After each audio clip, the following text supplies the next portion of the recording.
Tangent Lounge. I'm Gary. Yeah. And once again, we have lost a lot of gold. Another goddamn episode in the shitter. So here's the thing. Could you all send us some fucking money so we can get like a decent connection? Because something is haywire in this motherfucking connection. No idea. Everything looks fine and this from is our why, end. Here's lesson learned.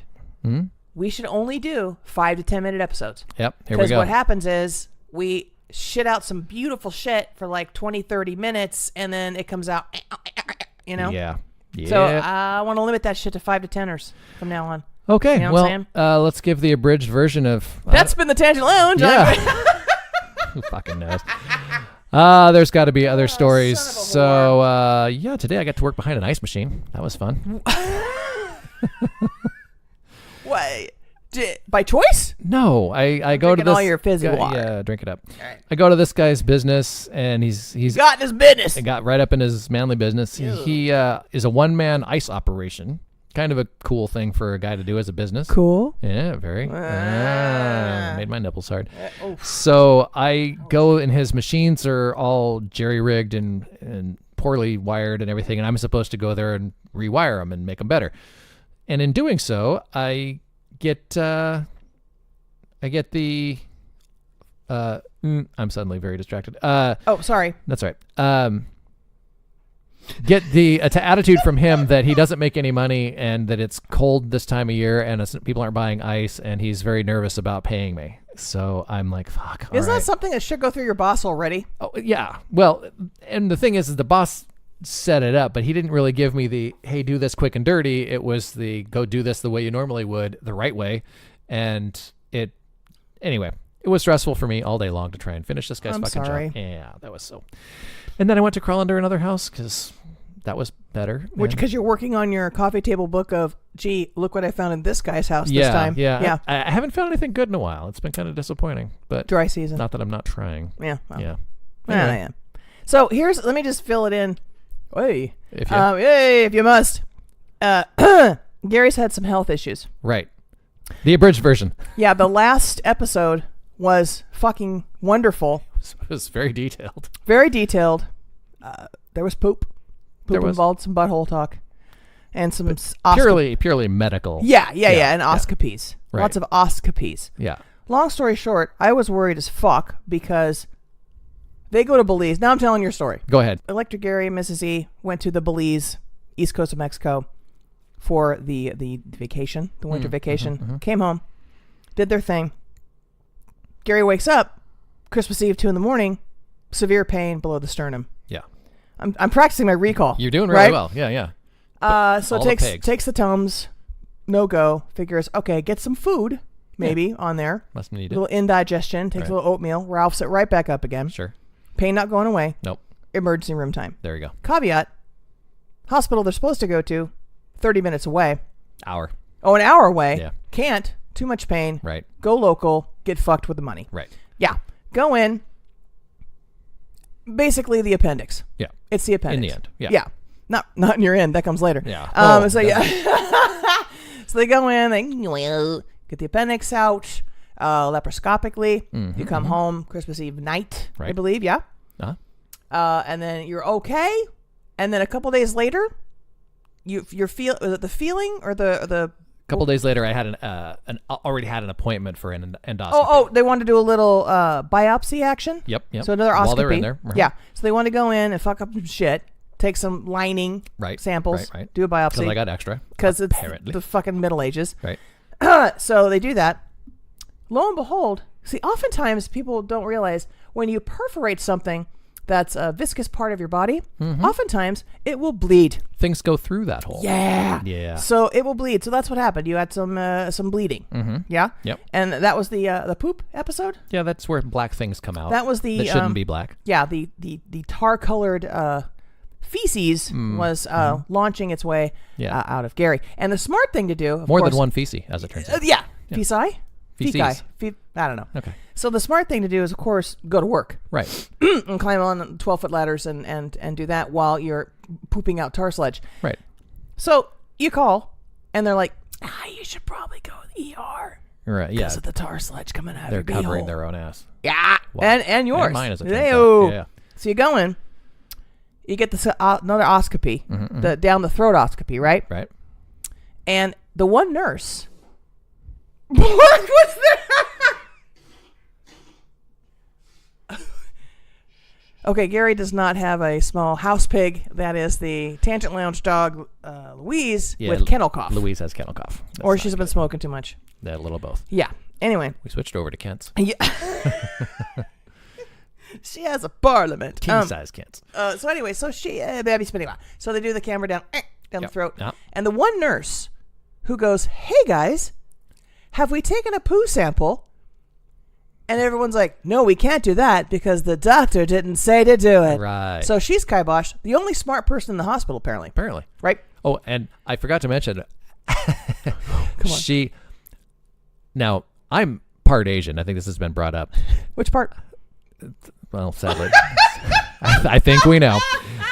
I almost did. Yeah. I came over. Gary was in a towel. It was shocking. She was here a little early. There was a gal during check-in in the ER portion of the hospital visit. Or the yeah, as they call it. A young Asian woman. A lot of these nurses these days are very, very young and pretty inexperienced, I'd have to say. Met her. She talked, did her thing, did my thing, whatever. I end up upstairs, and the one Asian, as it turns out, nurse was the one who thought it would be a good idea to do this sample of the old thing to let us know that I'm not just there drug seeking. Yeah. And as she walks in the room, I go, oh, hey, there you are. It was a different woman. Okay, I have a similar story. Mm-hmm. It had nothing to do with my beehole, but everything has something. I was at the public pool. Okay. And this is not a euphemism. No, I was not dropping off kids at the pool. I literally was at a public pool. Right. And the weekend crew are often comprised of clueless high schoolers who are lifeguards and working there. Sure. Oftentimes late. Yeah. So we can't actually get in the pool until somebody sits in the tiny white chair. Gotcha. Okay. Right. So if one person's there working the front desk, they can't obviously go to the tiny white chair. Oh, so they have to wait. Quick related tangent. Yeah. Health club here in town is being sued for $56 million because somebody wasn't in the white chair and a little boy drowned. Yeah. Anyway. How'd the little boy get in the... See, that's the thing, though. Little boy should not have been allowed in the pool. Well, new owners came and modified what was at one point a, I guess, private pool, made it a public pool, which then required a lifeguard, which they didn't have. And they changed the slide to something bigger, faster, scarier, and that was also not allowed. And the city didn't catch it on inspection. What? So city being sued too. Well, there goes the Majestic's budget. Yeesh. So I'm at the pool awaiting. Waiting for. And see, here's a phrase that we used to use when I was teaching in Arizona. It was followed up two phrases. The first one was chop, chop, hop, sing, quick like a bunny. Okay? Just because. Yeah, just like quick like a bunny. That was just, Jacob used to say it all the time. Yeah. From Bullshit Hold My Beer. Uh-huh. He used to say it all the time, and I picked that from him. So I didn't think about it. Raging racist, by the way. No. Fucker was in New Orleans. He's in New Orleans right now, the bastard. Yeah, flaunted his French Quarter all over me. Yeah. Anyway. Here's a towel. Yeah. So, kid finally shows up. I don't see who's coming in the door, right? There's a bunch of us around the corner waiting. I'm like, chop, chop, hop, sing. He's Asian. He did not hear me. He wasn't severely Asian. They have really good hearing. He wasn't. Wow. See, that's worse than. And he wasn't severely Asian. I don't think. Much like myself. Man, are we just fucking? We're just pissing people off left and right. Yeah. Well, here's the thing. We have 4,300 followers. Do we? 4,200 of them are bots. And Asians. Not and anymore. Asian bots. Yeah. Anyway, so that was my inadvertent Asian boo-boo story. Continue with your nurse. Yeah, there was that, and then I had noticed. Have you had this recently, where you're in a doctor's office and part of their interview is, "Do you feel safe at home?" Oh, they do that with intake and emergency rooms all the time. Yeah. Do you feel sad and lost the will to live? Things like this, and I have now. Yeah. Thanks. Yeah. No. Give me till 3:00 this morning after drinking all the antifreeze. Yeah. And I was thinking, there's some abuse at home, but we have a safe word.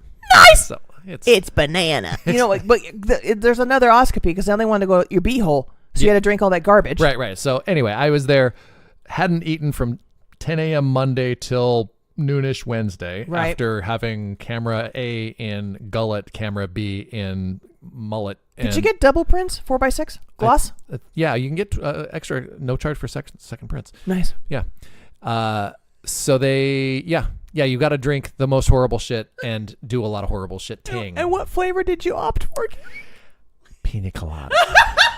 Okay, that umbrella hurt. Yeah, it really did. That was the hard part because it doesn't go in the way it comes out. It was a poor choice. There are choices to be had, and when you got to drink a gallon of salt water, don't go for pina colada. That's all I got to say. You're listening to The Tangent Lounge featuring Electric Gary and Dorrie Just Dorrie. You can find us on Podbean, Podcast Addict, iTunes, Facebook, Twitter, thetangentlounge.com, and thetangentlounge@gmail.com.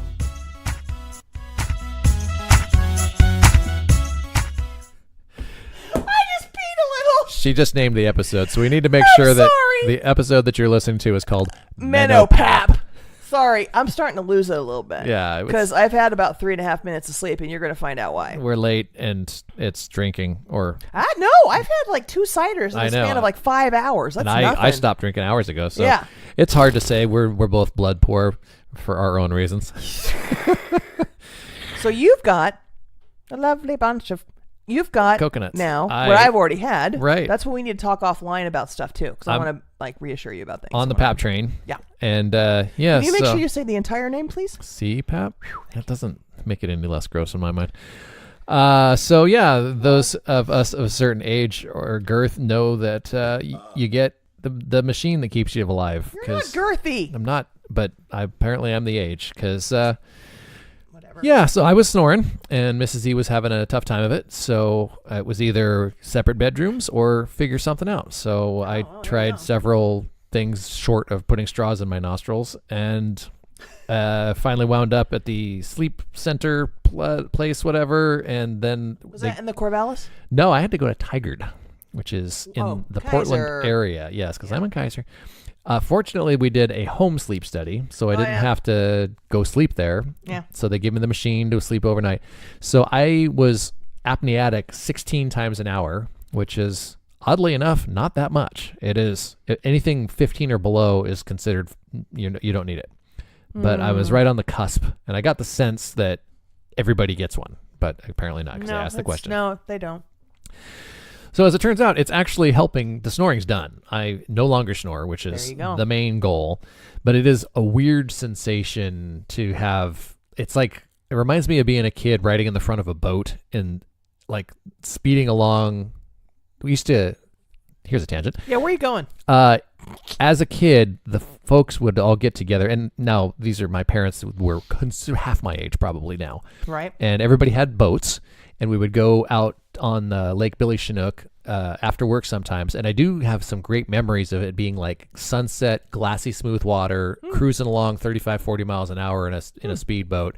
And you could have the air blowing by your ears. And if you had your head straight forward, the wind passing your ears would have this buffeting, sound you have. Yeah. But if you turned your head sideways and the air was coming directly in, it was quiet.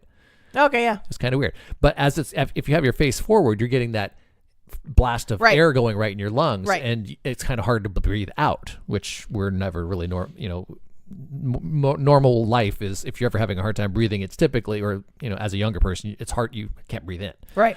So it's a strange thing. At any rate, I lay down. Apparently my heart rate's still a little bit up from walking across the room and laying down because I must be horrifically out of shape. And then you get this massive blast of air up your nostrils. So I always thought the C-pap was like that dude on was it Empire, when Luke's in the tank after being out on a hot ice planet. Yeah? And there's that dude with the face thing. That's Luke. Yeah. No. Well, so it was one of those. Turns out that's not always the case. It does not come with a tank of water. No. And you don't even float in it. I was horribly disappointed. Yeah. This is a pillow mask that comes up right under your nostrils, and it gives you the little jets of air, and it's not unpleasant, actually. You've got the humidifier set up, and it's all like reasonable and what have you. But the initial blast of air is a lot, and I'm laying there suffocating because I'm trying to breathe out. My heart rate's up a little bit anyway, and they give you a ramp down feature. Yeah. My air level's 5. for some reason they've preset my ramp down to 4, so it's not that much different. But it does this auto setting thing where it just determines that you need more air if you are apparently not breathing. Right, and yeah. Blast it in there. Yeah. You're preaching to the choir on this because I have one. No, I'm talking to the listener. Oh, that one guy? So, because they're getting one too, because everybody fucking gets one of these things. Big pap. Yes, it's a conspiracy. So the other morning I wake up and we're talking about it, and I tell Mrs. E that it's because it's weird. She says it's really strange because for 23 years she's heard me snoring or breathing loud or doing whatever I do over there, and now it's like silence. And I thought she was going to hear the compressor running in this thing or the wind blowing quiet. or something, and it actually really is. It's very pleasant. Yeah. But apparently when I actually go into apnea, it goes and like starts blasting air in my face, and I'm unaware of it. It's doing its thing. But I made the point that without this thing, I might die of SIDS at 47. And she goes, "That would be sad." And I said, "Yes, it would." Nice. So, yes, we were having quite the exchange. Well, I was diagnosed years ago when I was thinner, much thinner. It happened. Were you a snorer? See, this is the thing. Never. Huh. Never. But. Because you're a lady. And I don't fart. I just poof. No. I was not a snorer. Right when Dad passed away, I had gotten upper respiratory infection, but I had a lot to take care of. So I ignored that upper respiratory infection. Because they go away. Yeah, they do. They're like a zit. Sure. Right. Just squeeze your lungs. Just put some cream on it. Yeah. Blast it with x-rays. Yeah. So I just put it aside because I had things to do. And I was teaching full time, and I only got like a week off from, you get 5 days of bereavement. Enjoy. Yeah. I think they gave me 2 other days better. because I came back and I had my head on the desk like, "You need to go." I'm like, "Yeah, I do." Quit being a puss. Yep. Anyway, so I woke up one morning and I couldn't breathe hardly. Yeah, we having a hard time breathing in or breathing out? Breathing. Oh, okay. I'm like asthma breathing, like what the fuck? So I went into the doctor real quick and she gave me a breathing treatment, and she she said, "Your entire respiratory tract is inflamed. You have a massive infection." Flame on. Yeah. So oddly enough, a couple of days after, the real, like the peak of this infection, I started snoring. So my sister heard it because I moved back home. Yeah. And my sister's like, "You sound like Dad when you're snoring." Creeping me the fuck out. Because I'd been in the house months prior. Yeah. Sleeping there. No sound. And all of a sudden, right after this really reached its peak, not one doctor thought that was valid, except for the respiratory therapist I spoke to last week. She's like, "Oh, that's absolutely possible." She said, "You've probably done some permanent damage. You let that infection go so far that you've done some damage. And that's why you're snoring." Yeah. Tissues have become loose. And, yeah. And then I got super fat. So that didn't help either. But so yeah, I've had an apnea mask for quite some time. But mine, because I lost so much weight, it no longer fit. Right. So I'm on my 3rd try of a brand new mask because I'm not sleeping because of also what's happening. Drum roll, please. 2. Menopause has finally arrived. Let's give it a moment of silence. That's enough. Yeah. Like right now I'm having Pause. hot flashes. That's as a the matter pause of fact. part. Oh, yeah. Yeah. Yeah. You look a little shiny. Yeah. Yeah. Have flames shooting out of my ass. Yeah, thanks. You have good breath. At the moment. Yeah. At the moment. But so anyway, because I've been praying for menopause since 13. Oh, to be honest, yeah. How's it working out? Well, I wanted it to happen like gradually. You gotta call that prayer for Satan hotline. Yeah, no, Pray Satan, thank you. I'd like my menopause smoked. Anyway, Shaken, not stirred. it just started about a week ago. I burst into flames. Yeah. I only get about 4 hours of sleep a night, maybe 3 hours. I'll wake up, burst into flames, throw all the covers off. The ladies out there who are that age know about this. And then I'm the lucky recipient of the follow-up chills. Not all women get that. Now, is that because you're covered in sweat and the chilling effect of sweat, do you think? I don't know. I don't sweat that much. It's more of just a feeling of heat. It's the yellow fever that you also carry with you? Yeah. Because you can ignore that too. That goddamn mosquito. No, it was it's human spontaneous combustion without the flames, without the sweat. And then I get... So your sheets all soaked and you're like... No, they're not. I'm not. So you're not sweating, you're just hot. No, I just literally, just like someone turned a blast furnace on. Wow. And it's usually my torso, neck. Now, you're not a person. No, I'm not. I've never been a person. No, I would never say such a thing about you. I'm more of a mineral. But these people, especially like tiny old women who have bad circulation and they're freezing their ass off all the time. You're not a cold person generally, are you? I'm cold-hearted, yeah. Yeah, we know that. I'm a total cunt. No, I dead inside, I believe is how it's usually described. Well, since I dropped the big pounds, I get colder, but I've never been prone to being cold. This is actually it's akin to if you were to walk outside without a jacket and all of a sudden you get a chill. Right. Not like a chill you get with flu. Okay. Like it's cold chill. Like you're legitimately cold. Right. Yeah. So I go from human spontaneous combustion, wait for it, chill. Huh. Then it stops. Then human spontaneous combustion again, chill. Dr. House. Stop. Get involved. Well, it's the menopause. Yeah. That's what it is. So it's constant, and I just got some herbs for it now. I'm trying to... And I can't sleep. I've tried everything. Benadryl. I've tried... Advil used to put me to sleep. Have you tried that cartoon thing where you pull the top off the bottle of sleeping pills and a hammer comes out and hits you in the head? Yes. That's a good one. I've tried melatonin. I have tried ZzzQuil. I have tried pot. I have tried booze. I have tried everything. Heroin. That's the next step. Okay. I'm going to call the doctor and go, okay, I need a rig. I want you to listen to me very carefully. In fact, I told the respiratory therapist today, I said, if this mask doesn't work, I'm gonna commit homicide. She's like, no, we don't want that. I go, no, we don't. Yeah. So you go down, she writes you a script. You go down to the pharmacist. They give you a spoon and a candle. Nice. And a little piece of. I go downtown and get that. Yeah. But I am gonna ask him for some Ambien. I just need one night of 8 hours. Yeah. And I'll get back on track. But I'm literally living on fumes at this point. And I stopped drinking coffee. I drank a lot of coffee during Love and Information because I wanted to. I don't know. Coffee was a reward to me when I was losing weight because I used to drive through McDonald's or Jack in the Box and go, oh, well, I had a really good day. I'll have a 27 fish sandwiches. So when I would have a really good day, meaning I worked out or I did this, I did that, I would drive through Starbucks. Didn't kill someone. Yeah, didn't kill someone. I'd drive through Starbucks and get like a nice coffee. That was my reward. You got the feeling of driving through. Right. Getting something fun, but it was coffee and it was, and then I got hooked on coffee. Which is actually good for you. Not if you don't get the kind with a bunch of sugar and fat. And no, I didn't. I just pretty much black or like occasionally I'd have some like soy a lot of health benefits there, oddly enough. But I was drinking it too much. I hate coffee. And it made me thirsty all the time after a while. Diuretic. Yeah, I was like, why am I not? So, but I did. For my birthday, the cast got me a gift card to Starbucks because I was like, there's all these. You have a problem. Yeah, there's all these cups piled up in the trash can of the makeup room. It's like with lipstick on them. Dorrie's. I mean, every night I'd have coffee. Yeah. I gave up the caffeine because I'm thinking, okay, having caffeine does not contribute to a good sleep. That's what they say. Yeah. So I pulled way back on that. Way back. I don't know. Like tonight, I don't know. I'll go home. I'll try the ZzzQuil again because now the mask, because I took a little tiny nap today with the new mask. Right. It seems first try. Yeah, first try. Seemed to work.